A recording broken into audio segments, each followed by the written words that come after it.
여러분 오늘도 잘 견디고 계십니까? 뉴스파이터 김명준입니다. 여가부가 여성가족부의 줄임말인 줄 알았는데 말 그대로 여가를 즐기는 부서였나 봅니다. 그동안 박원순 전 시장 성추행 의혹에 강 건너 불구경한다고 비판을 받더니 오늘 내놓은 이야기가 다음 주에 서울시청을 현장 조사하겠답니다. 아니 당장도 아니고 이번 주도 아니고 왜 다음 주인가요? 여가부 직원들 여름 휴가 때문인가요? 아니면 서울시청 직원들 여름 휴가 때문인가요? 도대체 이유를 알 수가 없습니다.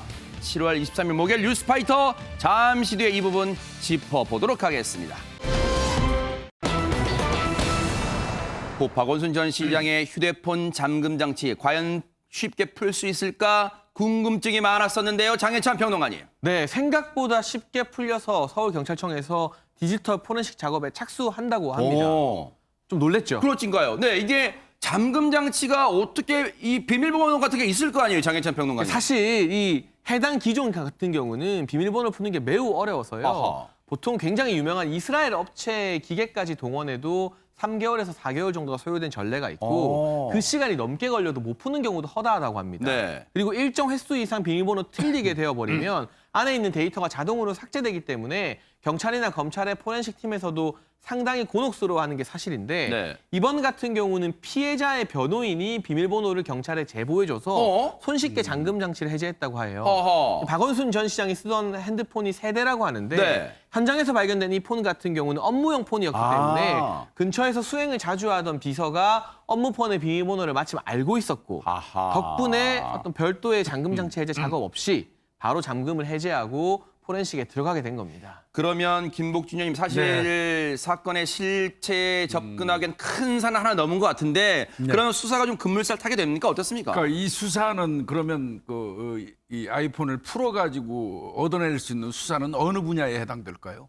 현재까지는 박 시장의 변사 사건하고 관련된 겁니다. 네, 그러다 보니까 이제 일단 박 시장이 8일 날이 전날이고 9일 날 실종됐고 10일 날 이제 발견이 됐지 그렇죠. 않습니까? 네. 그러니까 이 사건 전후에 누구하고 통화를 했고 사건 당일 날 누구랑 이 전화 문자 주고 받았는지는 파악이 되겠죠. 결국은 또 거기서 조금 유추하면 그겁니다. 바꿔서 얘기하면 누가 미리 말해줘서 아는 건지 이제 그런 걸 알을 수도 있겠죠. 통화한 사람 보면. 네. 그렇지만 다만 현재 상태에서는 변사 관련된 네. 어떤 그런 수사 목적으로 일단 푸른 걸로 아하. 이렇게 알려져 있어요. 그렇지만 이제 조사하는 과정에서 다른 경위도 나올 수 있겠죠. 네. 혹시라도 김복준 의원님 예. 통화 기록 저 상황에서 그런 경황까지는 없었을 것으로 추정은 됩니다만 예. 혹시 휴대전화 자신의 휴대전화에서 문자 메시지나 통화 기록을 혹시 지웠더라도 복구는 될까요? 어떻습니까? 지웠을 가능성은 사실 높아 보이기는 하는데요. 네. 지웠다 손 치더라도 이게 완전히 메모리를 포맷하거나 이러지 않으면 디지털 포렌식을 통해서 복구는 충분히 가능합니다. 네. 그런데 사실 이 박원순 전 시장의 이게 아이폰 휴대전화입니다. 아이폰 XS라는 기종이라는데 이 피해자가 이 비밀번호를 알고 있다는 것에 대해서 지금 2차 가해성 발언들이 쏟아지고 있다면서요, 손정희 변호사님. 일단은 정치인들도 왜 피해자가 비번을 알았느냐 이런 이야기도 할 뿐만 아니라 또 전후 사정 잘 모르시는 네티즌들께서도 비번까지 알면 자작 가능성 있는 거 아니냐 합리적 이유 없는 이제 비방 댓글을 달고 있다라고 합니다. 해서는 안 되는 일이 아닐까 생각이 드는데 왜냐하면 박원순 시장께서 여러 개의 휴대전화가 있었고요. 지금 디지털 포렌식으로 디가우징하고 이거 지금 보고 있는 것은 공용폰이라는 거예요. 업무용 핸드폰이고 소유권 자체가 박 시장님께 아니고 서울시 소유라는 거죠. 그러면 공용 업무용으로 사용하던 휴대전화라고 한다면 측근에 있던 비서는 당연히 비밀번호를 알 수도 있겠죠. 왜냐하면 여러 개 전화 중에 업무용 핸드폰이 울리면 보통은 수행 비서들이 전화를 받고 바꿔드릴 경우도 훨씬 많거든요. 그렇죠. 네. 그런 전후 사정을 좀 깊게 헤아려 주셨으면 좋겠습니다. 이거는 진짜 이런 발언들을 어떻게 봐야 될까요?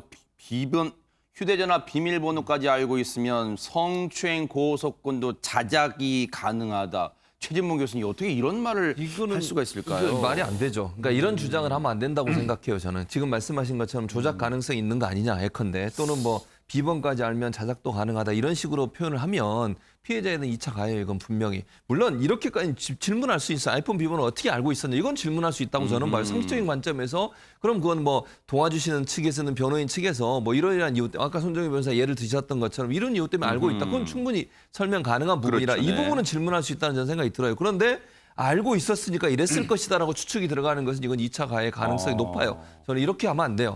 지금 상황에서 이분이 피해자분이 이렇게 조작했다는 아무런 증거도 없는데 그런 가능성을 자꾸 유출해서 이렇게 피해자를 더 고통스럽게 만드는 건 바람직하지 않다고 보고 네. 상식적인 상황에서 질문은 비밀번호 어떻게 알고 있었는지 이 정도 질문은 저는 할 수 있다고 봐요. 네. 충분히. 그거는 뭐 충분히 이 피해자 측에서도 거기서는 해명할 수 있다고 보고 그 정도 질문을 하는 거는 이해가 되지만 이걸 넘어서서 비밀번호 알고 있었으니까 모든 게 조작이다 이렇게 모르고 가는 것은 상당히 위험한 2차 가해성 발언이라는 생각이 듭니다. 아하. 자, 이런 가운데요. 인터넷상에서 이른바 지라시 형태로 떠돌았던 고소장 문건. 근데 이게 실제 문건 내용이었다면서요, 장혜찬 평론가님. 네, 인터넷에 피해자의 고소장 내용이라고 여러 가지 문건이 사실 SNS를 중심으로 퍼진 적이 있었는데 오늘 조선일보 단독 보도에 따르면 해당 고소장, 실제 고소장은 아니지만 피해자 측에서 고소를 위해서 1차 진술서 형태로 작성했던 것이라고 합니다. 그 진술서를 작성하고 피해자의 이 부모님이 가까운 목사님에게 어허. 우리 아이가 이런 힘든 일을 겪고 있으니 기도 좀 해달라. 부탁을 하면서 해당 진술서를 공유했다고 해요. 어허. 그 내용은 이 목사님이 또 다른 교회 관계자에게 전하면서 이게 일파만파로 퍼지게 됐던 것 같은데 그렇다면 그 인터넷의 지라시 형태로 떠돌았던 고소장이라고 했던 그 문건에 담긴 내용들 상당수가 피해자의 피해 증언이라는 말이 되잖아요. 그런 점에서 이 진술서가 퍼져나간 것도 문제지만 그 내용이 사실이라면 우리가 그동안 베일에 쌓여 있었던 성추행에 보다 구체적인 내용들, 정황 등이 담겨 있는 것이기 때문에 여러모로 매우 큰 충격을 줄 만한 사안이라고 생각이 됩니다. 아니 그럼 일단 요거 하나 짚어볼까요? 김복준 의원님. 예, 예. 진술서를 네. 인터넷에 올린 자체는 인터넷에 이 퍼나른 자체는 혹시 범죄 행위에 해당합니까? 명백히 범죄에 해당됩니다. 사실상 이제 저도 뭐 퍼져 있는 거 이렇게 보긴 했는데요. 고소장이라는 명분으로 이렇게 문건이 퍼져 있었죠. 네네. 생각보다 상당히 어떤 그 내용이 세세했었어요. 그랬죠. 네. 그래서 지금 조금 전에 우리 장혜찬 평론가님 말씀하신 것처럼 그 내용도 이제 저게 사실이라면 상당히 사람들이 다른 생각을 하게 될 거예요. 아하. 이제 그런 내용인데 첫째, 제일 이게 나가서는 안 되는 이유는 수사기관에 서로 고소장을 접수한다고 하더라도 이 성범죄입니다. 성범죄에 관련돼서 그 어떤 이 고소인의 인적 사항이 특정될 수 있는 그런 내용이 있다면 밖으로 유출되면 안 되거든요. 그럼에도 불구하고 이 내용은 보면은 피해자의 어떤 신상을 특정할 수 있는 내용이 들어 있어요. 그걸 그냥 무분별하게 유포했다면 이거는 그 법적으로 문제 될 수 있고 아마 그러다 보니까 해당 목사 이 두 사람을 경찰에 13일 날 고소한 걸로 아하. 그렇게 알려져 있습니다. 자, 이런 가운데요. 어제 피해자 측이 2차 기자회견을 가졌잖아요. 그런데 여기서 정말 이해가 안 되는 납득할 수 없는 그런 내용이 나왔습니다. 관련 내용 들어보시고 이어가 보도록 하겠습니다. 7월 7일에 저희 사무실에서는 고소장은 전부 완료가 된 상태였습니다. 그렇게 해서 완료가 된 상태에서 제가 피해자하고 상의를 한 다음에 중앙지검 여성아동조사부 부장님께 연락을 드리고 면담 요청을 했습니다. 그래서 피고소인이 누구인지 확인을 해야 면담에 대해서 검토하실 수 있다라고 해서 피고소인에 대해서 말씀을 드렸습니다. 그리고 그 다음날 오후 3시에 부장검사님 면담을 피해자와 하기로 그렇게 약속을 했는데 7월 7일 저녁 부장검사님께서 연락을 주셨습니다. 본인의 일정 때문에 7월 8일 면담은 어려울 것 같아 라고 말씀하셨고 7월 8일 오후 2시 피해자를 만나서 그 상황에 대해서 공유를 하고 아무래도 중앙지검으로 고소장을 접수하는 것은 적절치 않을 것 같아서 서울지방경찰청에 연락을 했습니다. 자, 어제 이 기자회견 내용에 대해서 검찰이 입장을 내놨을까요? 안진용 기자님. 예, 서울중앙지검이 입장을 내놨는데요. 이 김 변호사와의 통화 사실 및 통화 내용, 그리고 고소장이 경찰에 접수된 사실에 대해서 상급 기관에 보고하거나 또 외부에 알린 사실은 일체 없다라는 입장을 내놨습니다. 네. 일단 김복준 의원님. 예. 지금 김재란 변호사 얘기를 들으면 피고소인이 누군지 밝히기 전에는 면담할 수 없다 해가지고 예. 피고소인이 누군지 지금 박원순 시장인 걸 밝혔다는 거잖아요. 그런데 개인 사정, 검사의 개인 사정을 이유로 갑자기 면담 취소한다. 이게 실제 납득이 잘 안 됩니다. 네, 어제도 제가 이거 관련해서 좀 말씀을 드렸었는데 글쎄 검찰 쪽의 규정은 저는 잘 모르겠어요. 그렇지만 이제 뭐 같은 수사기관인 경찰 같은 경우라면 이 지금 이번 사례와 같은 그 내용이 있었을 때 이거 그 위에다가 즉시 첩보보고라도 안 하면 아마 엄청나게 혼날 겁니다. 그런데 사실 이 공직사회 특히나 이 수사기관의 그 특징 정도를 좀 살펴본다면 박 전 시장 정도 되는 사람과 관련된 어떤 고소장이라고 얘기를 하는데 이렇게 보고를 안 하고 정리할 수 있을까요? 이거는 일견 사실은 공직사회에서 조금이라도 근무해 본 사람들이라면 네. 납득할 수 없는 부분이긴 해요. 아하. 들어서 더더욱 아직 오늘까지도 이 여파가 이어지고 전혀 이 부분이 납득이 안 된다는 의견이 계속해서 여러 군데서 나오고 있습니다. 사실 최준문 교수님, 그동안 우리가 이 고소장 내용의 유출 이 의혹선에서 경찰 쪽에만 있었는데 그렇게 되면 혹시 검찰도 물론 중앙지검은 일체 외부 알린 사실 없다고는 했습니다만 여전히 의혹의 시선을 거둘 수는 없지 않을까 싶어요. 또 지금 상황에서 경찰도 사실은 그러니까 이게 어떻게 유출된지 아무도 몰라요. 지금 그러니까요. 상황에서는 단정적으로 단정할 얘기할 수 수는 없죠, 없지만 네네. 경찰이든 검찰이든 이제 의혹을 받고 있는 상황이잖아요. 네. 이렇게 되는 경우에 만약 검찰이 뭐 의도적이든 아니든 뭐 본인들은 그렇게 얘기 안 하고 있으니까 제가 단정적으로 말씀드릴 수 없습니다만 이런 상황에는 과연 수사를 어디서 해야 되냐 이런 논란이 될 수밖에 없는 그러겠네요. 건데 네. 이거는 지금 현재 이제 제가 볼 때 독립적으로 국가인권위에서 어느 정도 수사를 할 것 같아요. 그러니까 수사라고 해야 되는 조사라고 해야 되는 제가 정확히 명칭을 어떻게 불러야 할지 모르겠지만 그다음에 이제 피해자를 돕고 있는 여성단체 측에서 국가인권위가 하도록 어쨌든 이제 거기에 동참하겠다고 얘기를 하셨어요. 거기가 추측을 하고 문제는 국가인권위에서 그러면 소환할 수 있는 그런 그 능력이 있느냐 하는 문제. 강제 수사권. 강제 수사권이 이 아하. 부분이 문제가 되는 거거든요. 그래서 필요하다면 저는 이런 생각이 개인적인 생각입니다. 이거는 국가인권위가 주도적으로 하되 경찰이나 검찰 중에 이 건과 관계없는 즉 서울청이든 아니면 서울중앙지검이든 이 두 군데가 지금 가장 논란이 되고 있는 곳이잖아요. 이곳과 관계없는 수사 인력들을 지원받아서 아하. 거기서 함께 강제 수사권도 가지면서 한번 조사를 하는 방안 어떻겠나 하는 개인적인 의견이 있습니다. 네. 그래서 지금 이 관련돼 있는 기관 이외의 다른 기관의 수사 인력들이 함께 동참해서 함께 조사를 해보면 수사권도 가지면서 조사도 함께 이루어질 수 있는 상황이 되지 않을까 이런 생각을 해봅니다. 네. 자, 이해되지 않는 사람은 또 있습니다. 임순영 젠더특보가 한때 보좌관으로 있으면서 모셨던 남인순 의원. 정말로 이해되지 않는 행동을 보이는데요. 관련 영상 보시고 이어가 보도록 하겠습니다. 임순현 젠더 특보한테 미리 보고받으신 거 있으세요? 박원순 전 서울시장님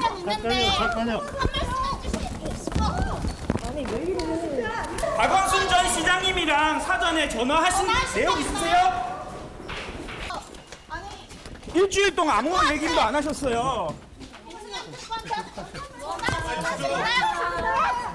임순영 특보한테 보고받으신 거 있으세요? 아니 임순영 특보한테 보고받으신 거 있으세요? 박원순 시장한테 직접 전화하신 적 있으신가요? 여성 인권 운동 하셨는데 이번 사태에 너무 아무 말씀도 없으시다는 비판도 많습니다. 한 말씀 해주십시오. 여성 인권 대표로서 한마디 해주고 가시죠. 장혜찬 평론가님, 이해되지 않는 대목은 지금 남인순 의원을 지금 고 박원순 전 시장의 죽음과 관련해서 무슨 비판하거나 그런 사람은 없잖아요. 근데 왜 저렇게 묵묵부답 그리고 도망치듯 저렇게 빠져나갈까요? 그러니까요. 제가 궁금한 것, 또 국민들이 궁금한 것, 방금 영상에 나온 현장 기자들이 참 잘 물어봐 준 것 같아요.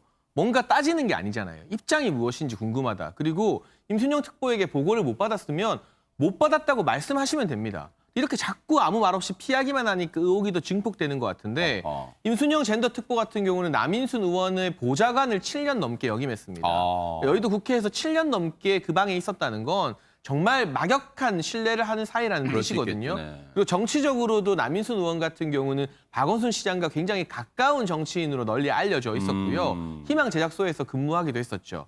그리고 이분이 국회의원이 된 것은 여성 인권 운동을 열심히 했기 때문에 그 공을 인정받아서 국회의원이 된 거예요. 그렇다면 이 성추행과 관련된 사건에서 누구보다 앞장서서 목소리를 내셔야 하는 분임에도 불구하고 아무런 입장도 발표하지 않는다는 것은 사실상 여성 인권 분야에 어떻게 보면 대목격으로서 대단히 아쉬운 행보가 아닐 수 없다. 아니면 아니다, 모르면 몰랐다, 보고받은 게 없다면 없다라고 입장 발표라도 해주길 원하는 국민들이 굉장히 많다는 것을 아하. 남인순 의원께서 꼭 아셨으면 좋겠습니다. 그러겠네요.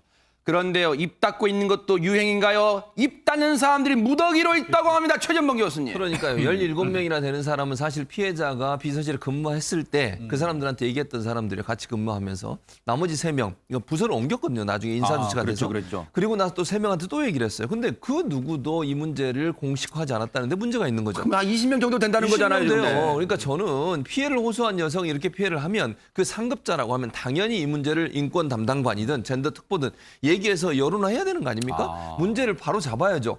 아니 그러면 같이 일하는 사람이 피해를 당했을 때 그 사람이 누구한테 얘기를 하겠어요 대체. 얼마나 답답했으면 결국은 위기센터까지 간 거 아닙니까? 여성의 전환과 그 시민사회단체 위기센터 가서 본인이 얘기를 한 거예요. 결국은 직장 내에 있는 상사들이 제대로 문제를 해결 안 해주니까 결국은 외부에 있는 기관에 요청할 수밖에 없는 이런 구조 저는 큰 문제라고 생각하고 아하. 서울시뿐만 아니라 지방자치단체든 공공기관이나 아니면 일반 회사도 마찬가지입니다.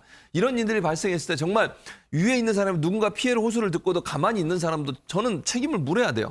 당연히 공공기관 더더욱 그렇고요. 이걸 묵살하고 방조했다고밖에 볼 수 없는 거 아니겠어요? 이런 상황에서 이걸 그냥 넘어갔던 사람들이 누구인지 아하. 밝혀내서 네. 반드시 책임을 묻는 일이 있어야 한다고 봅니다. 관련해서 어제 김재련 변호사가 말했던 밝힌 내용 한번 들어보시고 이어가 보도록 하겠습니다. 네, 그 4년 동안 거의 20명 가까운 사람들에게 고충을 호소한 부분에 대해서는 피해자가 고소한 이후 피고소인 사망으로 인해서 그 부분 고발이 있었기 때문에 실제 본인이 기억하고 있는 범위 내에서 쭉 정리를 했습니다. 피해자가 기억을 하고 있는 내용만 하더라도 부서 이동을 하기 전에 17명, 부서 이동을 한 후에 3명, 그리고 이 사람들 중에는 직급이 당연히 피해자보다는 높은 직급, 그리고 이 문제에 대해서 더 책임 있는 사람에게 전달을 해야 하는 인사 담당자가 포함이 되어 있었습니다. 피해자가 성고충을 인사 담당자에게 언급하기도 했습니다. 직장 동료에게 불편한 내용의 텔레그램 문자를 직접 보여주기도 했습니다. 속옷 사진도 보여주면서 고충을 호소했습니다. 그러나 담당자들은 피해자에게 남은 30년 공무원 생활 편하게 하도록 해줄 테니 다시 비서로 와달라. 몰라서 그러는 것이다. 예뻐서 그랬겠지. 인사이동과 관련해서는 시장에게 직접 허락을 받아라. 이게 결국 피해자에게 돌아온 대답들이었습니다. 자, 지금 단계에서는 피해자 측의 주장이라고 해두겠습니다. 왜냐하면 수사 단계에서 밝혀야 될 내용이니까요. 그런데 이게 만약 사실이라면 손정혜 변호사님 정말로 기함할 수밖에 없습니다. 믿기 어려운 내용들이죠. 더군다나 구체적으로 사진까지 보여주면서 고충을 토로했고 그게 한두 명도 아니고 20명 가까이 되는 사람들이 어느 누구 한 명도 상급자에게 보고를 하거나 문제 제기를 하지 않고 쉬쉬했다라는 그 자체만으로도 얼마나 좀 폐쇄적인 조직이었는지 성인지 감수성이 떨어지는지를 단편적으로 보여준다라고 이야기할 수 있고요. 일각에서 그렇기 때문에 이게 단순히 도덕적 비난에 그치지 않고 징계를 받아야 된다. 나아가서는 형사처벌도 해야 된다. 이런 목소리가 나오고 있고 실제로 피해자 측에서도 성추행 방조 혐의로 적극적으로 수사해달라고 지금 호소할 수 있는 것이 일단은 방조 혐의가 적용되기 위해서는 여러 가지 요건이 필요합니다. 그런 성추행 사실이 있어야 되고 그것을 알면서도 어떻게 도왔는지가 다 특정이 돼야 되거든요. 일견 이 20명도 모두 다 참고인 조사가 필수적인 상황이 아닐까라는 생각이 들고요. 단순히 비겁해서 가만히 있었는지 아니면 알면서도 적극적으로 피해자의 의뢰 지위를 이용해서 피해에 노출되게끔 정신적, 물질적으로 방조했는지 여부를 밝히는 것도 수사기관이 해야 될 것 같습니다. 네. 자, 그런가 하면요. 너무 오랫동안 침묵을 이어와서 비난을 자초한 사람들도 있습니다. 안진용 기자님. 네, 바로 여성가족부입니다. 이 여성가족부에서 오늘 입장을 냈는데요. 박원순 전 서울시장의 이 성추행 의혹과 관련해서 현장 점검을 실시하겠다고 이제서야 얘기를 했는데 이 기간이 또 당장이 아니라 다음 주에 나가겠다는 겁니다. 7월 말에 나가겠다는 건데 사실 젠더 이슈에 가장 적극적으로 목소리를 내고 여성 인권을 위해서 앞장서야 한다고 했던 여가부이기 때문에 이번 이 반응에 대해서 사실 사람들의 눈초리가 따갑습니다. 아하. 여가부의 현장 점검이라는 게 대체 뭡니까, 손정혜 변호사님? 일단 서울시에 직접 나가서 서울시 관계자들과 직원들을 상대로 성희롱이라든가 성폭력 방지 조치에 대해서 점검을 하고 아마도 예상컨대 성폭력 예방 교육을 의무적으로 실시하게 되어 있는데 그것을 얼마나 충실하게 이행을 했고 직원들이 이것을 잘 받아들였는지 여부를 면담을 통해서 이제 확인을 하겠다는 것이고요. 그리고 상담하는 여러 이제 시스템이 내부적으로 갖춰져 있다라고 지금 알려지고 있지만 제도가 있는 것과 이걸 실제로 활용해서 또는 이걸 활용해서 구제를 해준 피해자가 있는지 여부를 확인해야 실효성이 얼마나 있는지를 파악할 수 있을 겁니다. 그런 실태 조사를 하겠다는 것이고 그 과정에서 뭔가 좀 부족한 부분이 있다라고 한다면 재발 방지책을 이제 개선을 한다라는 것인데 한마디로 실제로 이런 사례가 있었는지 네. 그리고 있었다면 그 후속 조치는 어땠고 2차 피해에 대해서 어떻게 방지해 왔는지 관련자들 책임자들 모두 조사하겠다라는 입장입니다. 아니, 강제 수사권도 없는 여성가족부가 현장 점검을 지금 당장 가도 모자랄 판에 가서 최진봉 교수님, 예. 아, 여기가 6층이 시장실이 있구나, 6층이 비서실이 있구나. 지금 뭐 이거 보러 가는 거예요? 그러니까요. 늦어도 너무 늦었죠. 그러니까 처음에 문제가 됐을 때부터 그러면 적극적으로 나서서 여가부가 피해자 보호를 위해서는 아니면 이 실태 파악을 위해서 적극적으로 나섰어야 되잖아요. 가만히 아무것도 안 하고 있다가 이제 와서 발표하는데 발표도 지금 당장 가겠다는 것도 아니고 다음에 가겠다 이런 식으로 얘기를 하면 과연 조사가 제대로 이루어지겠습니까? 여가부의 원래 설립 목적이 뭡니까? 여성과 가족을 위해서 뭐 만든 거잖아요. 여성의 인권 보호, 여성의 이런 피해 이런 부분들을 구제하고 도와주고 이런 역할에서 여성가족부가 생긴 건데 그 역할을 주임무로 하고 있는 여성가족부가 이런 피해 사실에 대해서 적극적으로 나서서 조사도 안 하고 현장 점검도 늦게 하고 이렇게 돼버리면 과연 이게 그냥 여론에 떠밀려서 본인들이 어쩔 수 없이 하는 거라는 비판을 받기에 충분해요. 그걸 어떻게 면할 수 있겠습니까? 본인들이 선제적으로 먼저 나가서 행동을 했다고 하면 이런 비판을 안 받았을 텐데 여가부는 대체 뭐하고 있느냐는 국민적 여론이 따가우니 결국 이런 일을 한다고밖에 볼 수 없기 때문에 이런 뒷북 행정 때문에 정부가 비판을 받는 것이고 네. 여가부도 비판을 받는 게 아닌가 이런 생각이 듭니다. 아니 그런데요. 네네. 다음 주에 나가서 서울시에 나가서 여가부에서 조사한 내용을 발표한다 한들 이제 대한민국 국민이 여가부 어떤 그 조사 내용을 믿을 사람 단 한 사람이라도 있을까요? 차라리 안 하는 게 낫습니다. 이제 여가부는 아까 서두에 방송 시작하실 때 앵커께서 말씀하신 것처럼 그냥 여가 즐기시면 될 것 같습니다. 그만큼 지금 국민의 시선은 따갑고요. 신뢰가 저 밑바닥까지 추락한 사실, 여가부 직원분들도 사기가 꺾이지 않을까 이런 생각을 해봅니다. 현장 점검 충실히 또 이행을 해주시기를 기대를 해보도록 하겠습니다. 자, 지난달에요. 많은 국민분들이 분노했던 그 사건 바로 기억나실 겁니다. 안진용 기자님. 네, 지난달 8일이었는데요. 서울 강동구 지하철 5호선 이 고덕역 근처에서 한 사설 구급차가 2차선에서 1차선으로 이동을 하다가 택시와 가벼운 접촉사고가 났습니다. 아하. 이 구급차에는 호흡곤란 증세를 호소하던 폐암 4기 환자인 80세 할머니가 타고 있었거든요. 그런데 이 택시기사는 사고 처리가 먼저라고 주장하면서 길을 내주지 않았던 겁니다. 아유. 결국 10분간 실랑이 끝에 이 환자는 다른 구급차에 옮겨져서 병원으로 이동됐지만 5시간 만에 숨졌습니다. 아우 세상에, 그때 정말 저희들도 전화하면서 너무너무 안타까웠고 또 분노도 같이 느꼈단 말이에요. 당시에 택시기사가 했던 말이 생생히 전파를 타면서 방영되면서 정말 국민적 공분이 더 컸습니다. 관련 영상 보시고 이어가 보도록 하겠습니다. 내가 책임진다고 싶으면 내가 이거 다 아니까 내가 혼자 119하고 눈치치고 119 불러서 보내라고. 장난해 지금? 내가 사전포차 안 해본 줄 알아 이씨? 내가 119 타고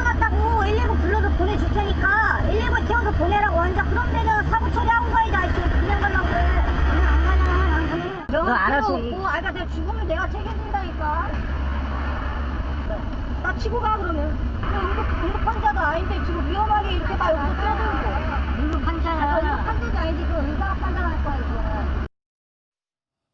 아, 정말 분노가 치미는데 결국 경찰이 네. 또 수사에 착수했잖아요. 예, 김옥준이. 이거 발생한 거는 6월 8일이죠. 네. 근데 이 사람이 사실은 그 택시 기사가 된 지는 얼마 안 됐어요. 아, 그래요? 5월 15일 날 입사를 하고 6월 8일 날 사고가 났으니까 뭐 한 20여일 남짓밖에 그러네요. 안 된 네. 사람 이제 초보 택시 기사분인데 네. 이렇게 사고를 냈는데 이제 문제는 경찰이 CCTV하고 블랙박스를 정밀 분석을 했다 그래요. 아. 정밀 분석을 해서 확인을 했더니 이 택시가 고의로 양보 운전을 하지 않고 접촉 사고를 내더라는 거예요. 아하. 그게 이제 명백히 드러나게 되니까 경찰이 뭐를 적용했냐면 특수폭행죄를 적용한 거예요. 아하. 거기에다가 이제 그 업무방해 혐의가 있었다고 그랬죠. 네. 그 두 가지로 이제 그저께 21일 날 구속영장을 신청을 했고요. 아하. 검찰에서 그걸 받아가지고 이제 그 판사한테 이 청구까지 네. 된 그런 사안입니다.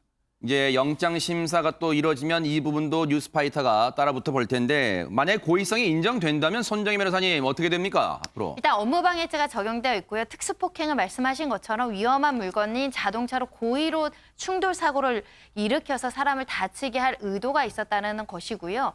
나아가서는 우리가 과거에 살인무수다, 가실치사 혐의를 적용해야 된다 이런 논란이 있지 않았습니까? 이 부분은 여전히 수사 중이고 검토 중이라고 합니다.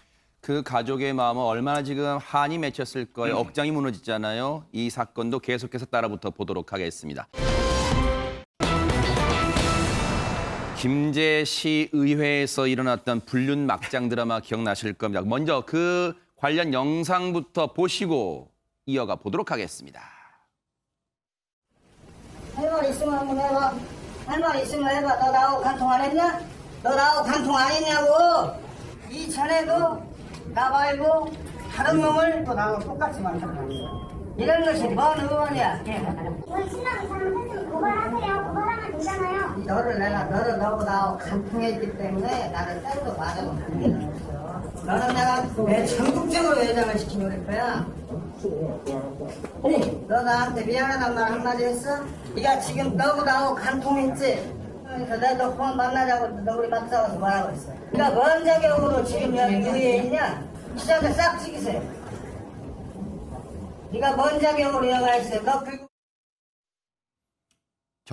정말로 나쁘그렇습니다. 최진범 교수님. 예, 그렇습니다. 도저히 어떻게 저런 사람들이 시의회 의원을 했는지 이해가 안 되고요. 물론 우리 이제 유권자들은 잘 모르셨겠죠. 그래서 선출할 수밖에 없었는데 정말 화가 나는 그런 장면이 아닐 수 없습니다.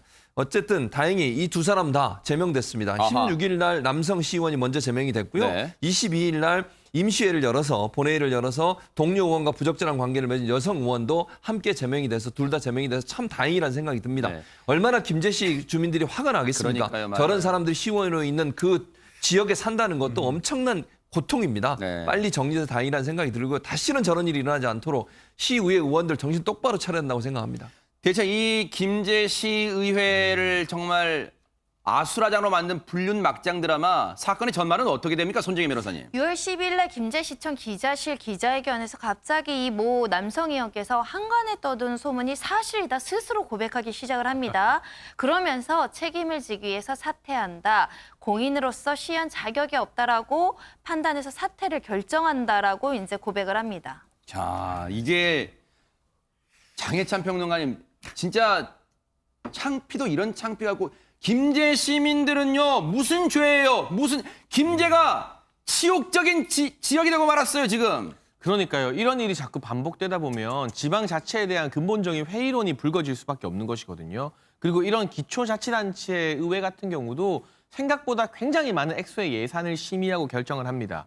그리고 이분들이 받는 혜택이 만만치가 않아요. 그래요? 보통 이 시의회의 규모마다 이제 자치단체 인구수마다 대우는 조금 다르지만 일반적으로 연봉 5천만 원 이내 정도의 연봉을 받게 되고요. 그래요? 나머지 복지도 굉장히 많이 받는데 더군다나 이런 기초자치단체 시의회 의원들 같은 경우는 겸직도 가능해서 본인 직장 생활이나 회사 같은 경우도 운영하면서 저렇게 시의원으로 활동할 수 있는 경우가 그래요? 상당히 많아요. 기초의원들 같은 경우는. 이게 국회의원하고는 완전 다르네요. 완전히 다르죠. 그만큼 많은 특혜를 지역에서 받고 있는데 저런 추태를 보인다는 것 김제 시민들 입장에서는 정말 분노할 수밖에 없는 일이고 이분들이 물러나는 시점도 논란이 된 게 바로 물러나는 게 아니라 무슨 의장 선거까지는 참여하고 물러나겠다. 아니 이렇게 김제시 망신을 줬는데 무슨 자격으로 의장 선거에 참여합니까? 네. 그리고 문제가 된 여성 의원 같은 경우도 끝까지 본인이 사퇴를 안 하다가 제명 결정을 받고 나서야 의원직이 상실이 되었거든요.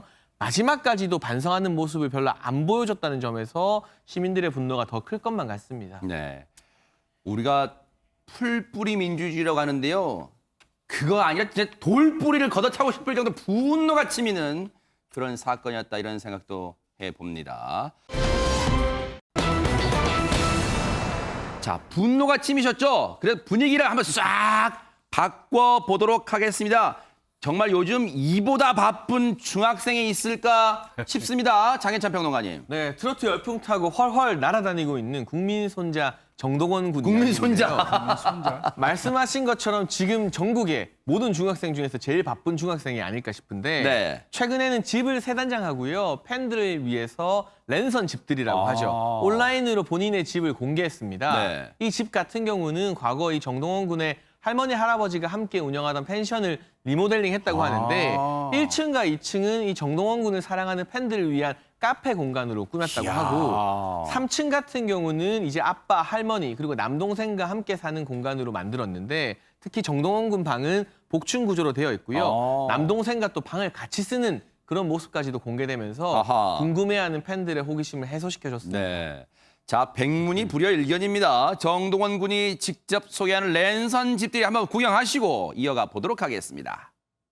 이제 저희 집을 공개하도록 하겠습니다. 문은 열려 있습니다.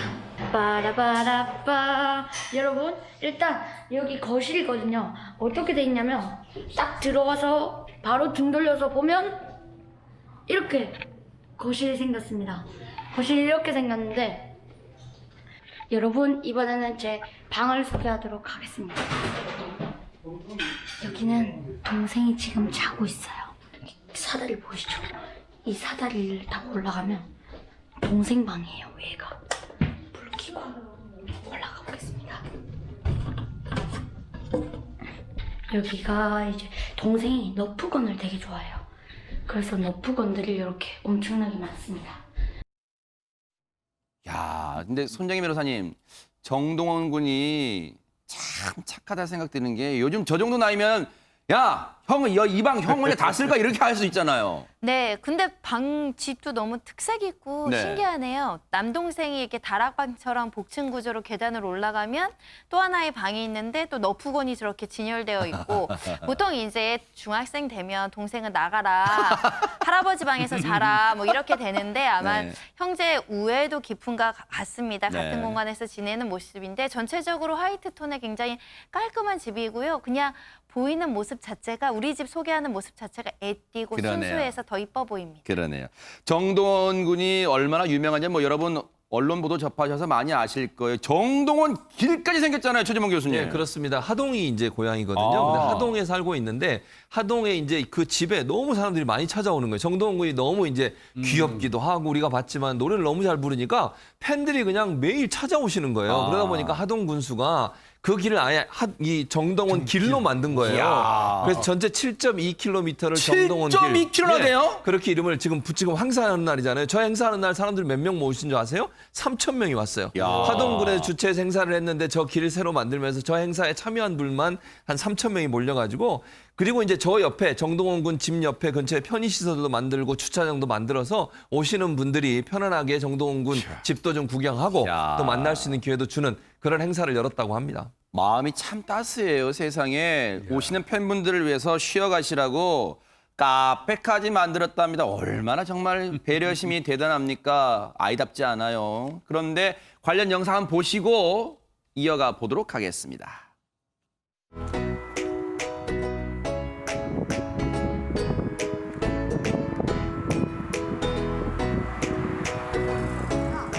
드디어 이제 저희 집 리모델링 공사가 끝이 났습니다. 와!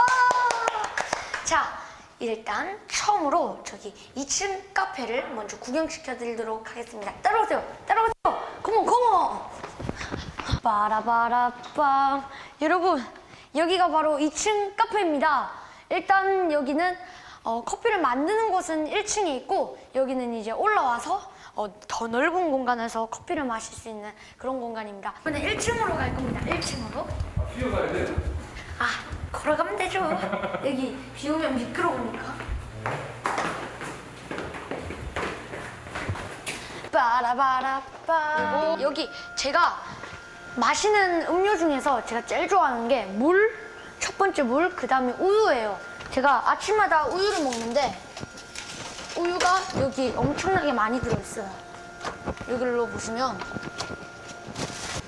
오늘 좀 나갔네요. 우유가 원래 여기까지 쫙 다 있었는데. 이 정동원 군을 보니까요, 김복준 의원님. 예. 정말 잘 키운 스타가 지역 예. 발전에 엄청나게 보탬이 된다 이런 생각도 해봅니다. 그 하동 군수께서도 그 얘기했어요. 14살 신동, 하동 출신 신동으로 인해서 하동 경제가 일어나고 있다. 야, 네, 그래서 네. 이 정동원 군이 하동에서 아마 그 유튜브도 한 2개 정도 방송 운영하나 봐요. 네. 그때마다 엄청나게 많은 사람들이 찾아오고 댓글 달고 이러다 보니까 뭐 정동원이 내가 볼 때 이제 이 정동원 군은 하동 홍보대사, 그러겠네요. 뭐 하동의 진짜. 대표적인 상징적인 인물이 되는 것 같습니다. 네. 뭐 팬 정말 엄청난데요. 그런데 이 정동원 군을 위해서요 후원도 마다하는 분이 계시다고 합니다. 장혜찬 평론가님. 네, 이 하동 군수가 정동원 군을 위해서 후원자를 좀 물색해서 음악을 할 수 있도록 색소폰 하나 구입해달라고 부탁했다고 합니다. 그런데 무려 2,500만 원짜리 색소폰을 그 독지가가 정동원 군에게 후원했다고 하고요. 정동원 군이 그 색소폰 받아서 처음에 훅 불어보고 놀랬대요. 어허. 음이 너무 좋게 나오니까. 그리고 그 독지가가 지금 중학생 시절부터 정동원 군 대학까지 또 장학금을 지원하기로 어우, 세상에. 했다고 해서 본인이 또 하동을 알리기 위해서 이렇게 물심양면 나서니까 하동 출신의 독지가들도 이 정동원 군이 얼마나 예뻐 보이겠어요. 제일 예쁜 고향 후배일 거잖아요. 그러니까요. 이렇게 또 두 팔을 걷어붙이고 도와주겠다고 나서는 모양입니다. 네. 저거는 정동원 군의 자기복이에요. 착하니까 저렇게 마음 좋으신 분들도 도와주겠다고 발벗고 나서잖아요. 그런데 사실 손정희 변호사님, 정동원 군의 인기는 뭐 하동에만 국한되는 게 아니라 전국구잖아요. 사실. 전 국민 피스로 거듭났다라는 것이고요. 설문조사에서 1등을 지금 하고 있는 상황인데 전 국민이 사랑하는 트로트 가수. 그러니까 투표 웹서비스입니다. 트로픽에 따르면 우리 아들, 딸도 하트를 날린 전 국민이 사랑하는 트롯 가수. 무려 1등했다라고 하고요. 어허. 포인트만 53만 30포인트를 차지했습니다. 야. 아니 이게 의외예요. 그러니까 뭐 트로트 경연대회 프로그램에서 1등했던 이명웅 씨나 영탁 씨 뭐 등등등이 뭐 1등할 줄 알았는데 지금 전국 투표에서 1위를 당당히 차지했습니다. 관련해서요. 정동원 군에 대한 어르신들의 사랑이 유독 많은 이유가 뭘까요? 관련 영상 보시고 이어가 보도록 하겠습니다.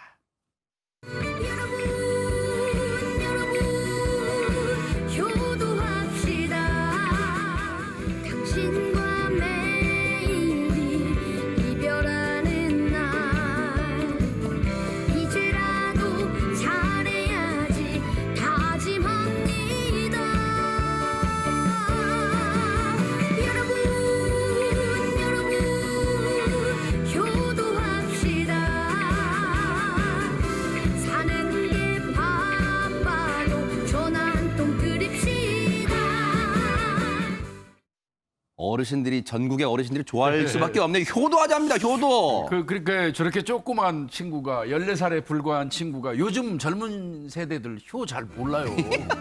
그런데 저렇게 어린 친구가 효도합시다고 얘기하니까 저건 귀여운 거 넘어서 기특한 거죠. 그러네요, 맞아요. 네, 사실 저도 이제 뭐 자식이 있다 보니까 이 부모들 큰 거 바라지 않거든요, 자식한테.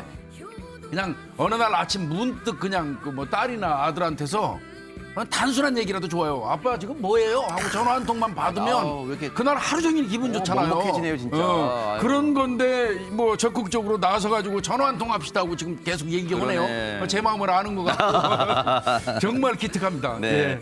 정동원 군의 인기가요. 트로트 형님들 사이에서도 잘 알려져 있다면서요? 네, 그렇습니다. 형님들에 대해서도 정동원 군이 이제 얘기한 게 있는데 네. 예를 들어서 이명우 씨한테 뭐라고 얘기를 했냐면 가족처럼 잘 챙겨주는 형 같다 이렇게 평가를 했고 또 영탁 씨에 대해서는 선생님 같이 늘 잘 가르쳐 준대요, 뭐를.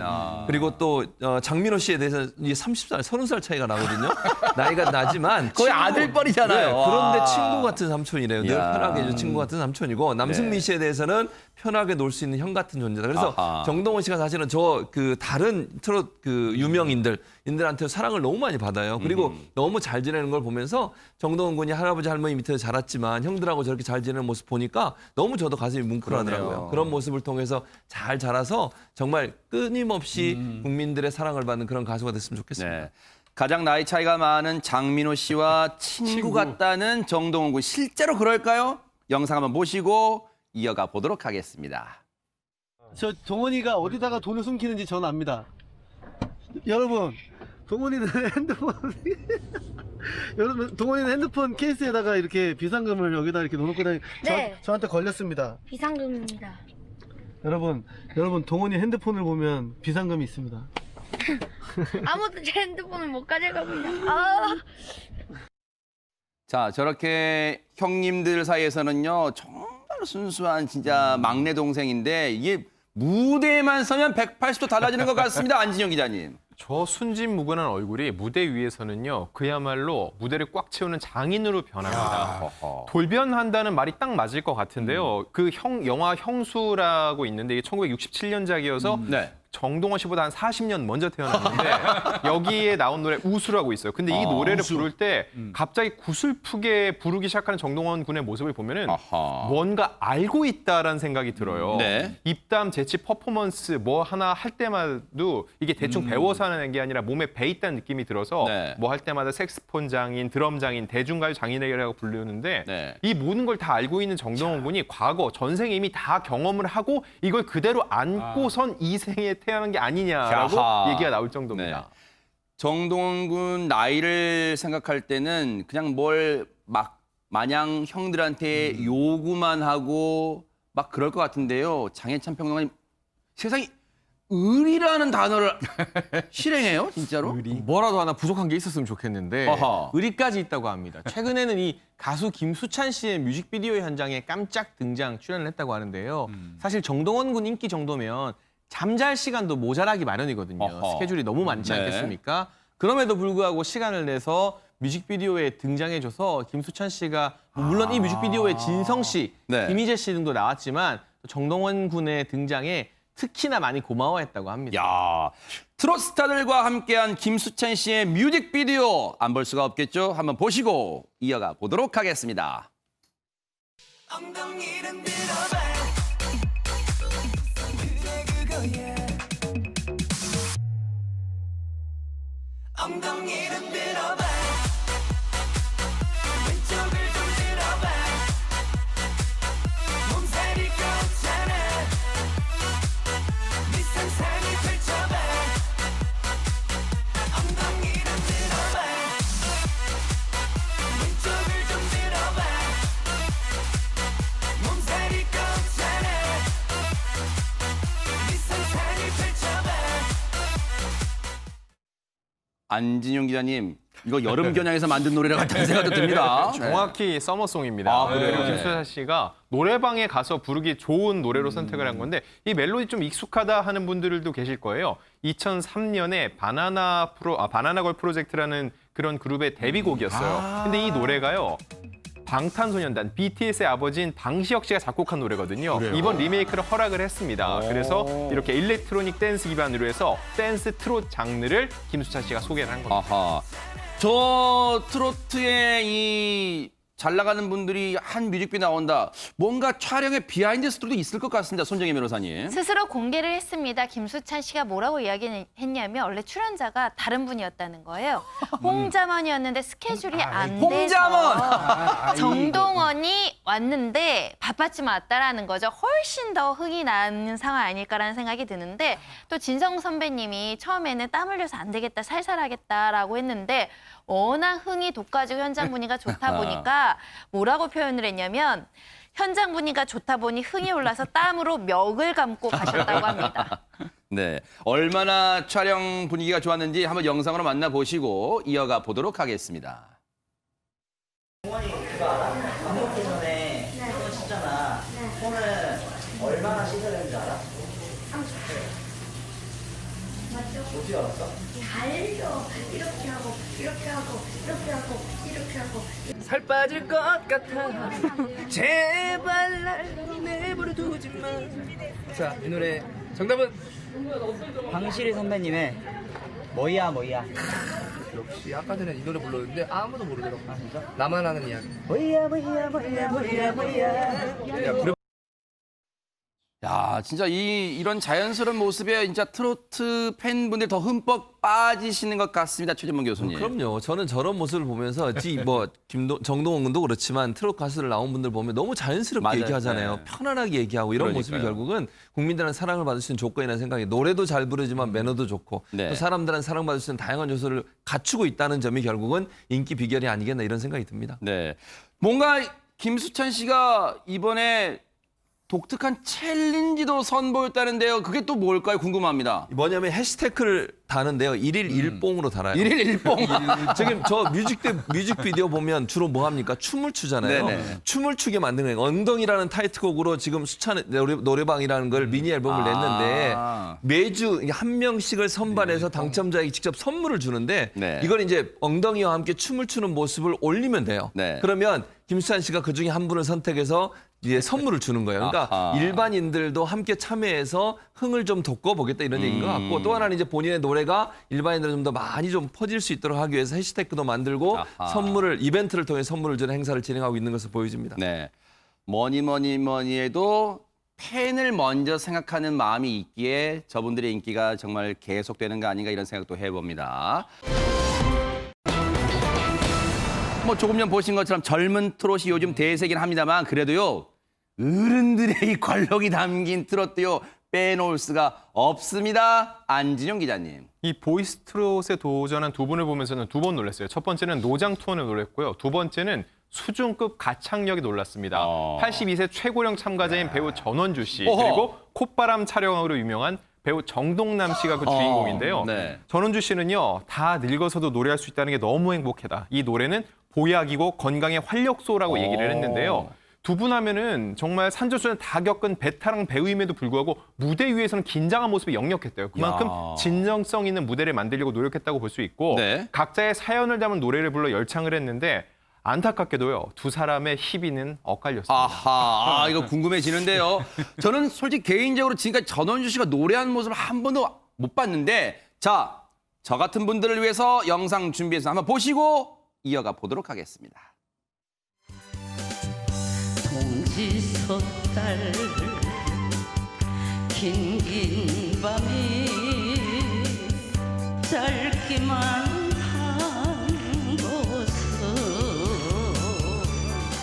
정성으로 기른 자식 모두들 가버려도 근심으로 얼룩지는 모정의 세월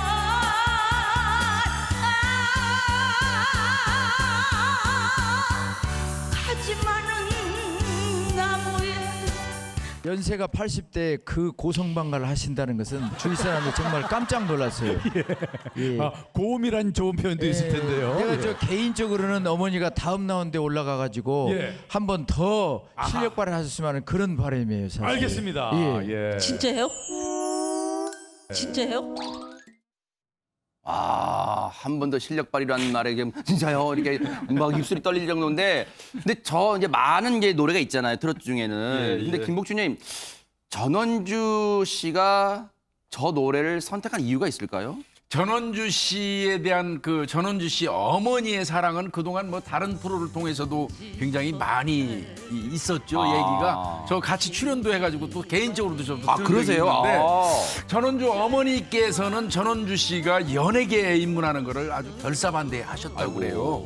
예, 원래 이 전원주 씨는 본인은 뭐 가수가 꿈이었다고 그러네요. 그런데 어머니 반대로 못했고 네. 그랬는데 이제 이번에 이제 나와가지고 그 어머니를 생각하면서 선곡한 게 이 나훈아가 부른 모정의 세월 지금 조금 전에 세월. 나왔는데 글쎄요 뭐 82세 연세에 비해서는 잘하시는데요. 고성 방가라고 그러잖아요. 그렇게 말씀하시는데 네. 그래도 뭐 노래를 얼마나 잘하는 게 중요하겠습니까? 저런 노래를 부르시면서 어머니에 대한 마음이 우리한테 전달되는 거 아니겠어요? 그러니까 지금 그 두 손으로 네. 마이크 잡고 여기에 막 그 예. 엄마를 향한 사랑이 확 느껴져요. 관련 얘기 들어보시고 이어가 보도록 하겠습니다. 어머님이 고생하시다가 이제 돈을 모셔갖고 나 대학교도 보내주고 선생님도 만들어 주셨는데 나답지 않게 내가 연예인이 되고 싶다고 그랬더니 어머님이 거울을 내 앞에다가 들이대더니 이년아 양심이 있어봐라. 네가 무슨 그나짝으로 하냐. 너무너무 힘들게 고생할 때 어머니 속을 많이 썩혀드렸어요. 그러고 나니까 어머니 노래가 참 가슴에 닿는 것 같아요. 지금은 이제 어머님 작고 하셨나 봐요, 최진봉 교수님. 네, 그렇습니다. 자꾸 하셨는데 본인이 저렇게 연예인으로 성공한 모습을 보지 못하고 자꾸 하셔서 너무너무 가슴이 아프대요. 근데 지금 말씀하신 것처럼 지금 전원주 씨가 숙명여대 나오셨거든요. 그런데 전원주 씨 연세 같은 동년배 본인이 그렇게 얘기하세요. 여자분들은 대학을 안 보냈어요, 대부분. 왜냐면 남자 있으면 먼저 보내고 이러고 여자들은 옆에서 오빠나 아니면 동생 뒷바라지 이렇게 했던 게 일반적인 삶이었거든요. 참답신세였죠, 그 당시엔 그랬어요. 네. 지금은 이제 그러지 않지만. 그렇신가요? 네. 그런데 어머니가 얼마나 열정적으로 하셨냐면 이북에서 내려오셔서 이제 남한의 그 남쪽에 자리를 잡으셨는데 노점상 하시다가 돈을 조금씩 모아가지고 비단 가게를 하셨대요. 그러면서 전원 씨 쫓아다니면서 대학 가도록 지원도 해주고 돈도 대주고 그래서 대학을 들어간 거예요. 전체 학생 중에 2명만 대학 갔대요. 그 당시 고등학교 본인이 다니던 학교에 여자 중에는 그 정도로 어렵게 들어가서 졸업하고 선생을 만들어요. 그러니까 선생님 교사가 된 거예요.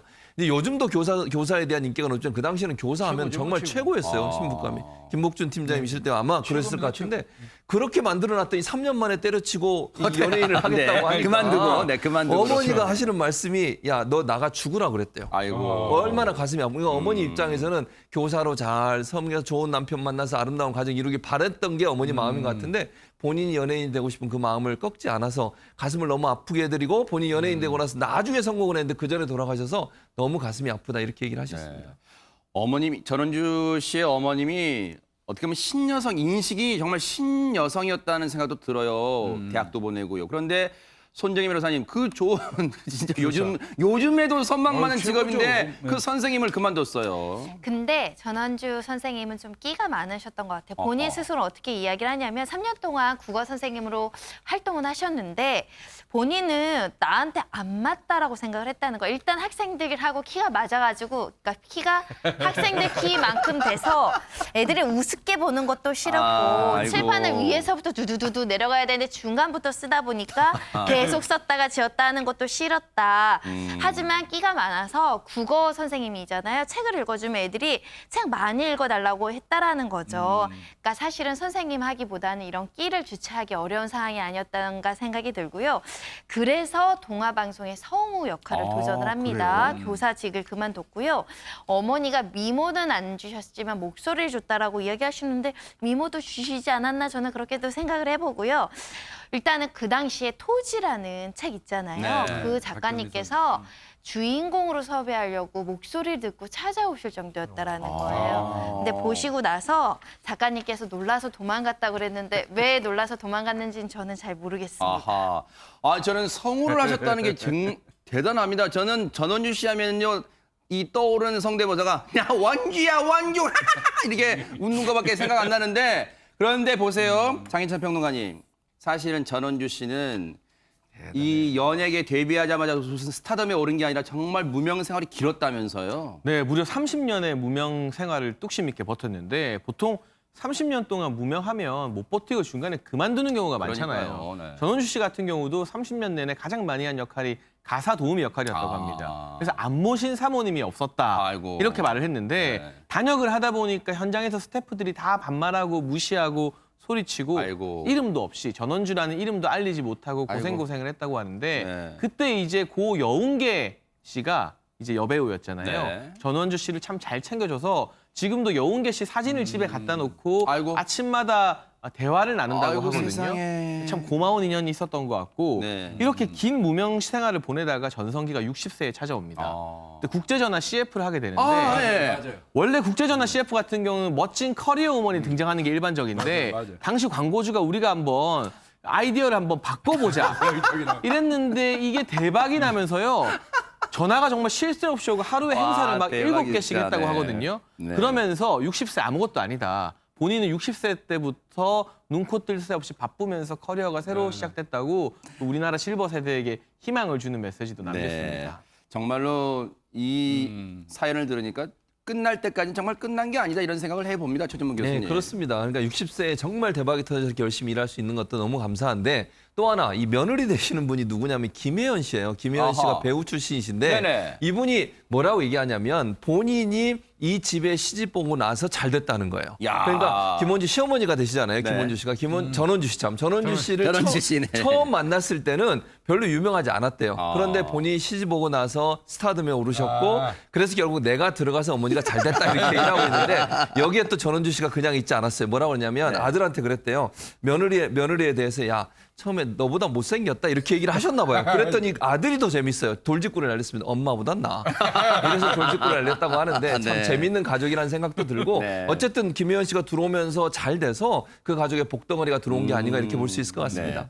자, 대한민국 시어머니 전원주 씨 얘기 한번 들어보시고 이어가 보도록 하겠습니다. 떨어져 있으면 누가 잡아가는지 둘이 붙어가지고 부부애가 좋은데 그게 보기 좋지 않아요? 아니 보긴 좋아도 저희 집에 가서 하지 어른 앞에 와서 둘이 기대가지고 그냥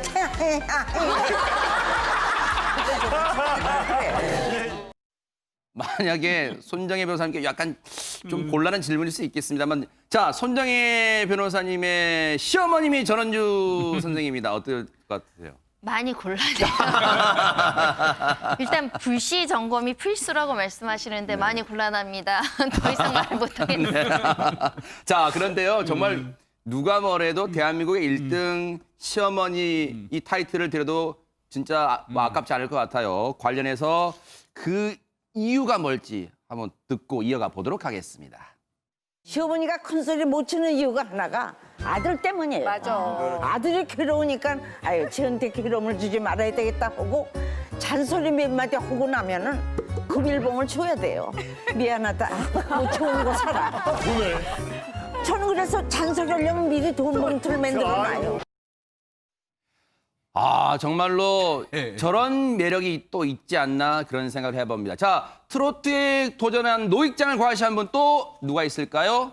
안진용 기자님. 네, 이상용 씨와 함께 대한민국 쌍대 뽀빠이죠. 정동남 씨입니다. 이분이 그 이마 한가운데에 있는 미간의 점으로 굉장히 유명하잖아요. 건강한 이미지시고. 근데 네. 이게 이분이 50년차 배우인데 솔직히 저는요. 예능에서도 자주 봤던 것 같아요. 네. 콧바람으로 촛불을 끄고 쪼그라진 페트병에 바람 넣기 등으로 네. 해서 콧바람 촬영왕으로 유명했는데 네. 이번 보이스트롯 출연 자체가 굉장한 반전이었습니다. 아하. 정동남 씨의 무대 한번 보시고 이어가 보도록 하겠습니다. 영두사나 영두사나 못 잊을 영두사나 한 계단 두 계단 194계단에 사랑시 못하줘놓은 그 사람은 어딘가 나만 홀로 쓸쓸히 그 시절 못 잊어 못 잊어낸다.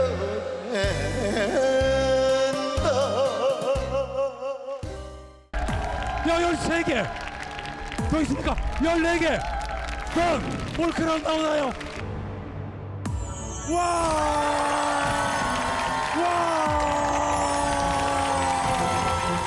올크라운 정동남 씨가 엎드려서 지금 눈물을 흘리십니다.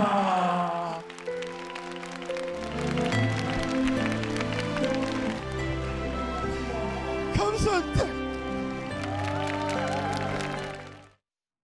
또 저렇게 또 뭔가 감정이 북받쳐서 눈물까지 흘리셨습니다. 그런데 사실은 안지윤 기자님, 정동남 씨는 참 많은 일을 또 선한 일, 우리 사회에 또 영향력을 많이 끼칩니다. 이분이 일단 대단한 무술 유단자세요. 그래요? 태권도 7단, 검도 8단, 합기도 9단 등인데요. 그렇기 때문에 사실 배우가 된 김복준이니까 후에도 거의 비슷하네요. 네. 깡패나 이렇게 도둑 역할을 해서 맞는 역할을 많이 했어요. 왜냐면은 다치지 않으려면 잘 맞아야 되거든요. 그래서 한 대만 맞고 떨어져 나간다고 별명이 의학세였다는 조금은 슬픈 고백을 하기도 했었는데 이분이 이런 식으로 자신을 단련한 이유가 있습니다. 이 네덜란드 국제구급구조 교육기관 전문 자격증까지 갖고 있는데 이분이 그래서 서해 페리오 침몰 사고나 성수대교 붕괴 사고 때도 수많은 참사 현장에서 구호 활동을 벌인 적도 있어요. 그 이면에는요 굉장히 아픈 사연이 있습니다. 정동남 씨가 중학교 3학년 때 동생이 한강에서 익사를 한 거죠. 아이고, 세상에. 주변에다가 계속 구조를 요청했는데 뱃사람들이 돈을 요구했고 결국 돈을 쥐어줬는데 이미 동생을 건져냈지만은 세상을 뜬 후였다고 합니다. 그때부터 본인이 물에 빠진 사람은 반드시 구해줘야 된다는 그 사명감을 갖고 계속 무술을 연마해 왔고 그거를 그대로 실천하면서 많은 이들을 도와왔던 거죠.